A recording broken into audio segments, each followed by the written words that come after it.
భక్తి యోగంలో కృష్ణ చైతన్యంలో పరమోత్కృష్టమైనటువంటి గమ్యం ఏంటి అంటే ఆ భగవంతుణ్ణి ప్రేమించడం.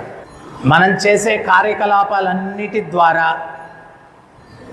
భగవంతుని పట్ల సహజమైనటువంటి ప్రేమను నేను పెంపొందించుకుంటూ ఉన్నానా లేదా అనేటువంటిది మనం పరిశీలనాత్మకంగా గమనించాలి. తేషాం సతతయుక్తానాం భజతాం ప్రీతిపూర్వకం దదామి బుద్ధియోగం తం ఏన మాం ఉపయంతితే. ప్రభుపాదులు వారు చెప్పడం ఏంటి అంటే భగవంతుని పట్ల సహజమైనటువంటి ప్రేమను మనం పెంపొందించుకోవాలి. భక్తిలో గమ్యం అది. ప్రేమ అంటే ఏంటి? ప్రతిఫలాన్ని ఆశించకుండా సేవించేదాన్ని ప్రేమ అంటే. మనందరం కూడా బలవంత భాగస్వామ్యంతో సేవలు చేస్తూ ఉంటాం. ఎవరో ఒకరు మనల్ని ముందుకు నెట్టాల, ఇచ్చేయి అచ్చేయి అచ్చేయి ఇచ్చేయి అంటే. అట్లా కాకుండా ఆ కృష్ణ ప్రేమ సహజంగా కలిగినటువంటి వ్యక్తికి ఒకరు చెప్పాల్సిన అవసరం లేదు. అది న్యాచురల్గానే వస్తుంది. అందుకనే భగవంతుడు ఏం చెప్తున్నారంటే తేషాం సతతయుక్తానాం భజతాం ప్రీతిపూర్వకం. ఎవరైతే ప్రీతిగా నాకు సేవలు చేస్తారో దదామి బుద్ధియోగం తం ఏన మాం ఉపయంతితే. ఆ ప్రీతిగా నాకు ఎవరైతే సేవలు చేస్తారో వాళ్ళకు నేను బుద్ధిని ఇస్తాను, నన్ను చేరుకునేదానికంటూ. తర్వాత మొట్టమొదట భగవంతుణ్ణి నువ్వు ప్రీతిస్తున్నావా లేదా అనేటువంటిది ఆయన ప్రతినిధులను నువ్వు ఎట్లా వ్యవహరించుకుంటున్నావు అనే దాన్ని బట్టి లెక్కలకు పరిగణలోకి వస్తుంది. ఇప్పుడు ఎవరైనా సేవకుడు ఉంటాడు, యజమాని అంటే నాకు చాలా గౌరవం అండి, ఆయన పిల్లోడు అంటే నాకు ఇష్టం లేదు.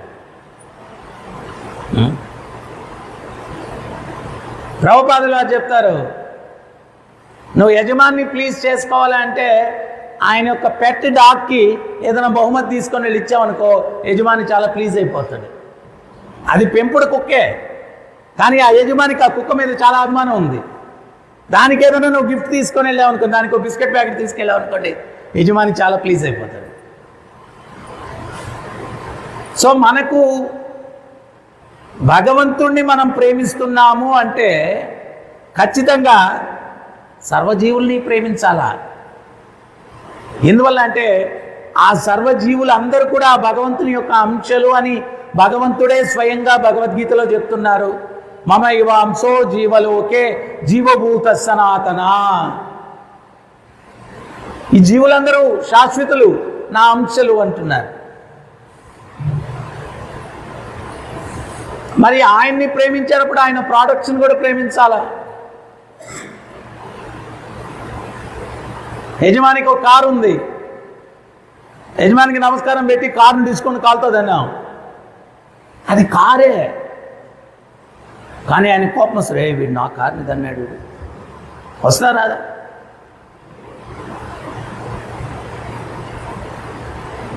ఆ ప్రేమతత్వం ఏ రకంగా ఉండాలా అంటే చైతన్య మహాప్రభు ఉదాహరణగా చూపించారు. ఆయన జార్ఖండ్ అన్నటువంటి అరణ్యంలో ప్రయాణం చేసి వెళ్తూ ఉంటే, ఆయన సంకీర్తన చేస్తూ ఉంటే క్రూర మృగాలు సాధు మృగాలు కలిసిపోయి ఆయనతో పాటు సంకీర్తనలో నృత్యం చేస్తూ పాల్గొన్నాయి. అంటే మహాప్రభువులో ఉన్నటువంటి ఆ ప్రేమతత్వము ఆ చుట్టూ ఉన్నటువంటి జీవుల మీద కూడా ప్రభావం చూపించింది. మనలో ఇతరుల పట్ల అసూయ ద్వేషం ఎట్లుంటుందంటే మనమేం మాట్లాడాల్సిన అవసరం లేదు, మనం వెళ్ళి అక్కడ నిలబడుకుంటే చాలు పక్కనోడికి అన్ఈజీనెస్ డెవలప్ అయిపోద్ది అనమాట. అంత వికర్షణ భావన, బయటొచ్చాడా. కానీ మహాప్రభు ఆయన నృత్యం చేస్తూ ఉంటే, సంకీర్తన చేస్తూ జింకలు పులులు రెండు కలిసిపోయి నృత్యం చేస్తున్నాయి. కలిసిపోయి హరే కృష్ణ హరే కృష్ణ కృష్ణ కృష్ణ హరే హరే హరే రామ రామ రామ హరే హరే. సాధు జంతువులు క్రూర జంతువులు రెండు కలిసిపోయాయి, నృత్యం చేస్తుంది. వాళ్ళ స్వభావాల్ని మర్చిపోయాయి. క్రూర జంతువు, ఆ జీవుడు క్రూర జంతువులో ఉన్నాడు కాబట్టి అది క్రూరంగా ప్రవర్తిస్తుంది. ఆ యూనిఫామ్ ప్రభావమే కానీ ఆ లోపల ఉన్న జీవుడి ప్రభావం కాదు అది. అసలు జీవుడి స్వరూపం ఏంటి? సంపూర్ణ ప్రేమతత్వంతో ఉండేటువంటి స్వరూపం. కానీ ఆ యొక్క యూనిఫామ్, ఆ పులి అనేటువంటి యూనిఫామ్లోకి ఆ జీవుడు వెళ్ళాడు కాబట్టి గాండ్రిస్తున్నాడు. మనం కూడా సాధన చేసి స్వరూప సిద్ధిని పొందామనుకోండి. స్వరూప సిద్ధిని పొందడం ఏంటి అంటే మన స్వరూపాన్ని నిజంగా మనం పొందడం. మనందరి యొక్క స్వరూపం ఏంటి? సచ్చిదానంద విగ్రహ. సచ్చిదానంద విగ్రహ. సత్ శాశ్వతమైన, చిత్ సంపూర్ణ జ్ఞానం, సంపూర్ణ ఆనందమయం. ఇది మన స్వరూపం. సాధన చేసే కొంది నువ్వు నిజంగా సాధన పర్ఫెక్ట్గా చేస్తున్నావంటే స్వరూప సిద్ధిని పొందాలా? నీ స్వరూపాన్ని రియలైజ్ అవ్వాలి. నేను పులి కాదు, నక్క కాదు, తోడేలు కాదు, సింహం కాదు. జీవేర స్వరూపై నిత్యేర కృష్ణదాస్. జీవుని యొక్క స్వరూపం ఏంటి? కృష్ణుని యొక్క దాసుని నేను. నా యొక్క స్వరూపం ప్రేమ స్వరూపం. నా తండ్రి యొక్క స్వరూపం ప్రేమ స్వరూపం. ఆయన అంశగా నా స్వరూపం కూడా ప్రేమ స్వరూపం.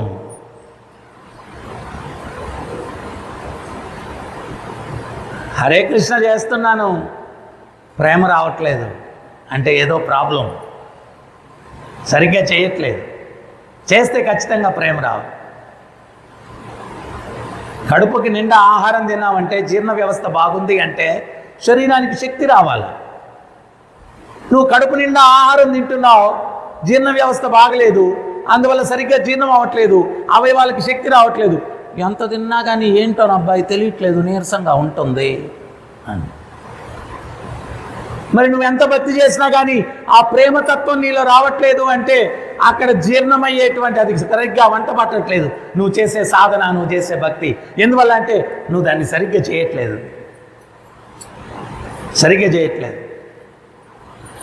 భగవంతుణ్ణి నువ్వు ప్రేమిస్తున్నావు. ప్రేమించాలా అంటే ఆయన యొక్క అంశాలందరినీ కూడా నువ్వు ప్రేమించాలా. మరి మహాప్రభు ఆయన చూపించాడు, నిదర్శనంగా చూపించాడు. వృషభదేవుడు ఆయన ఎక్కడికి వెళ్తే అక్కడ కొన్ని యోజనాల దూరంలో ఆ యొక్క ఆరాలోకి ఎవరైతే ప్రవేశిస్తారో ఆ వ్యక్తులందరూ కూడా సాధువులుగా మారిపోతున్నారంట. వృషభదేవుని యొక్క ప్రభావం అంటే వాళ్ళ యొక్క చైతన్యము ఆ శరీరం వరకే లేదు.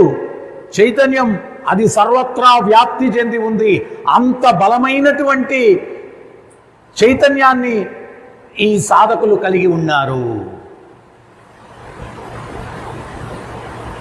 బలమైనటువంటి చైతన్యం, దాని యొక్క ప్రభావం కొన్ని యోజనాల విస్తీర్ణంలో.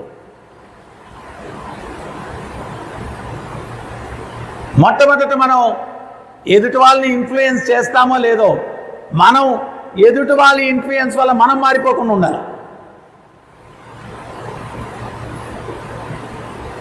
ప్రహ్లాదుడు తన తోటి గురుకులంలో ఉన్నటువంటి రాక్షస బాలులందరినీ కూడా ఇన్ఫ్లుయెన్స్ చేసి హరిభక్తులుగా మార్చేశాడు. మనం కానీ ప్రహ్లాదుని స్థానంలో ఉండుంటే వాళ్ళ ఇన్ఫ్లుయెన్స్కి మనం ప్రభావితం అయిపోయి పదండ్రా రాక్షస పిల్లల్లారా నరమాంసం తినేద్దామని.